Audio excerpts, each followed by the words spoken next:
Let's bring in Congressman Adam Schiff, Democrat from Burbank, chair of the House Intelligence Committee. He sits on the January 6th committee. Congressman Schiff, good to see you. Welcome back. You have investigated Donald Trump as much, if not more, than anybody in Congress. You've sort of seen it all over the years, including a lot of intelligence the rest of us can't see. But was Cassidy Hutchinson's testimony surprising even for you? Yes, it was. I have the same mixture of emotion that I've had over the years, which is shocked on the one hand, on another level, not surprised because it's so consistent with who Donald Trump is. But what I found most striking, most shocking today was the testimony that Donald Trump was informed that the mob that had assembled on the mall included people who were armed and dangerous and wouldn't go through magnetometers because they didn't want their weapons taken away. And his response was, take down the magnetometers. Take down the mags, as he called them, that these people weren't a threat to him. And therefore, he didn't care whether they had weapons. He wanted them to be able to march with him to the Capitol. So if anyone was looking for evidence, the president knew this mob was armed and dangerous, and he was still ready to lead them, to incite them. They got to hear that evidence today. One of the most surprising things she talked about was this car ride with the Secret Service agents where he supposedly, reached to try to take the car towards the Capitol. She wasn't in that car. There were agents who were. Any thought about bringing them back to testify publicly to try to back up this hearsay? You're right. This was, I think, one of the few conversations that she related where she's talking about what others have told her rather than hearing the conversation herself. And, with respect to that part of her testimony, but really any part of her testimony or that of other witnesses, we are encouraging people to come forward with the information they have, or people have come before the committee to come back before the committee to shed light on any of these matters. You say you welcome them, but will you subpoena them to come forward? Well, I don't want to comment on who's already been before the committee or what they had to say or characterize it. Some people are cooperating. Others, like Mark Meadows, have been fighting our committee. And still others, like Pat Cipollone, could come in and haven't yet been willing to do so. Hutchinson talked about how she felt working in this White House and her decision to testify. Let's play some of that. It was unpatriotic. It was un-American. We were watching the Capitol building get defaced over a lie. So you know what it's like to be targeted by Trump supporters, the death threats that you've received, and you're a Democrat.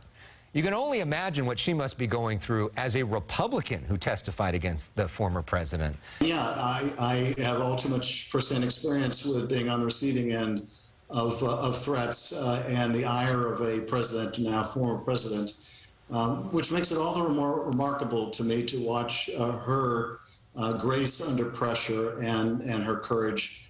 And I hope it does inspire others too. Look, hey, Pat Cipollone, look what she's able to, look what she's willing to do, look what patriotism looks like. And others, I hope, will follow her example. Pat Cipollone being the former White House counsel who is at the center of so much of this and yet is so far refusing to testify. We see what's happening in front of the cameras, but as we heard from her testimony, there's usually a lot that's happening behind the scenes that we don't know about. How are Republicans reacting to all of this behind the scenes? What kind of comments are they making towards you, towards Liz Cheney, other members of the committee privately? Well, I have to say, I think that Republicans are distressed at what they're hearing. I can't say that they're surprised. Many of them used to confide in me a lot more before I became sort of the villain in Trump world. So I don't have as much access to those sort of private conversations as I used to. But I am hearing, and this is certainly anecdotal, that these hearings are reaching people who are not part of the choir. Many of them who did support the former president, but are seeing this cavalcade of former Republican Trump officials, current Republicans who are legislative leaders and secretaries of state, all come in and testify against Donald Trump. And I think it is opening a lot of eyes to the true character of this former president, or lack of character. Has anybody come forward after seeing Cassidy Hutchinson? And where do you go from here? You know, I hope so. I probably won't find out till tomorrow the impact of her testimony, whether others have reached out to the committee. In terms of where we go next, right now we have a couple of hearings planned for July that will focus on the effort to assemble that mob, the participation of those white nationalist groups in it. And then the final hearing will involve all those hours of the attack. What was the president doing? And importantly, what was the president not doing? You know, among the damning information today, you know, the president knows the crowd is armed. He wants to march with them. They won't let him march to the Capitol, but the crowd goes to the Capitol. They're chanting, "Hang Mike Pence." And the president, now watching this from the safety of the White House, his reaction is, Pence deserves it.